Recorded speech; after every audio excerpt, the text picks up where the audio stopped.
Hi అండి. Summer వచ్చింది కదా! పిల్లలకి మ్యాంగో షేక్ ఇలా రెడీ చేసి ఇవ్వండి. టేస్ట్ చాలా చాలా బావుంటుంది. ఇంకా కావాలని అడుగుతారు. ఇప్పుడైతే ప్రాసెస్ ఎలానో చూసేద్దాము. ఏం లేదండి, ఫస్ట్ 2 మ్యాంగోస్ నీట్‌గా కడిగి పెట్టేసుకొని మొత్తం పీల్ చేసేసేయాలి. నేను 2 మ్యాంగోస్ తీసుకున్నాను. ఎందుకంటే పిల్లలు ఈవినింగ్ కూడా ఇచ్చేద్దామని. వాళ్ళు బాగా గేమ్స్‌కెళ్తుంటారు కదా! బాగా ఎనర్జీగా కూడా ఉంటుంది. అందులోనూ పిల్లలకి మ్యాంగోస్ అంటే ఎంత ఇష్టమో కదా!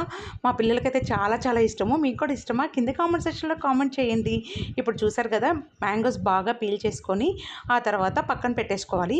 ఇప్పుడు ఒక మిక్సీ జార్ తీసుకొని అందులో మనం ముందుగా కట్ చేసుకున్న మ్యాంగోస్ వేసుకోవాలి. ఆ తర్వాత కొంచెం జీడిపప్పులు వేసాను. అక్కడక్కడ కొంచెం తగులుతున్న బాగుంటుంది టేస్ట్. అందులో షుగర్ వేసుకోవాలి. షుగర్ కూడా వేసిన తర్వాత చల్లటి పాలు పోసుకోవాలండి. అవి ఇంకా మిక్సీ పట్టేసామంటే అంతే, మ్యాంగో మిల్క్ షేక్ రెడీ అయిపోయినట్లే. నిజంగా టేస్ట్ సూపర్గా ఉంటుంది. ఇంకా తాగాలనిపిస్తుంది. వీడియో నచ్చితే ప్లీజ్ సబ్స్క్రైబ్ చేయండి, లైక్ చేయండి, షేర్